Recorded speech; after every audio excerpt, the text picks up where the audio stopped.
देखिए, लगातार अस्थिरता तो बनी रहने की आशंका है मुझे, क्योंकि पिछले करीब 15 सालों से, बल्कि उससे भी ज़्यादा समय से शेख हसीना वहाँ की सबसे बड़ी नेता रही हैं। हालांकि चुनावों पर अलग अलग सवाल उठाए जाते रहे, पर उनके कद का कोई वहाँ और नेता है नहीं।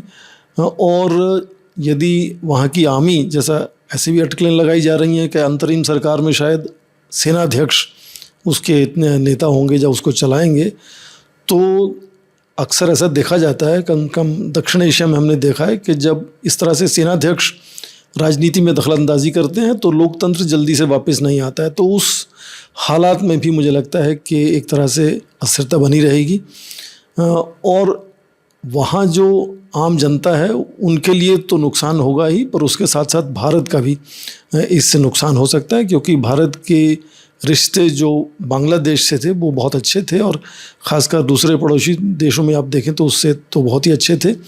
और वो रिश्ते भारत के प्रधानमंत्री नरेंद्र मोदी और वहाँ के प्रधानमंत्री शेख हसीना बाजेद के परस्पर जो अच्छे संबंध हैं उन पर आधारित थे। और वहाँ वो प्रधानमंत्री अब नहीं रही हैं, तो जाहिर है कि भारत के लिए चुनौतियाँ खड़ी होंगी। उसके अलावा ये भी कि जिस तरह से वहाँ जिन लोगों ने सत्ता पलटी है उनका रुझान आप देख ही रहे हैं कि भारत के प्रति काफ़ी आक्रोश है, उनमें नाराज़गी है भारत से। तो यदि उनके मतलब की सरकार वहाँ बनती है तो जाहिर है भारत को और भी चौकन्ना होना पड़ेगा सुरक्षा को लेकर, और बहुत सा निवेश भारत का वहाँ है, जो बहुत सी साझेदारी बनी हुई है उसको किस तरह से आगे ले जाना है। तो भारत के लिए भी बहुत बड़ी चुनौती इससे सामने आती है।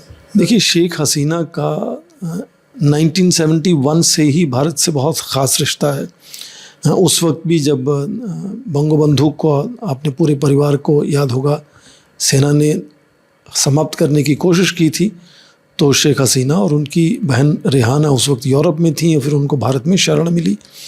तो भारत से इस परिवार का और ख़ासकर शेख हसीना का बहुत ख़ास सभी दलों के नेताओं के साथ अच्छा रिश्ता रहा है। और उनको क्या यहाँ भारत रखेगा, कब तक रखेगा, इस पर ज़रूर है कि बहुत इस वक्त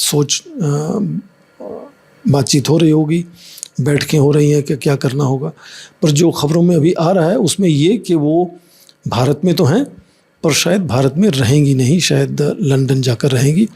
तो अब फ़िलहाल तो ख़बरों में यही है, पर मुझे लगता है कि भारत का ध्यान इस तरफ जरूर केंद्रित रहेगा कि उनकी सुरक्षा पर कोई संकट ना आए, और जब तक वो संकट को सुधारने का, सुलझाने का तरीका नहीं बनता, तो मुझे लगता है तब तक वो भारत में रहेंगी।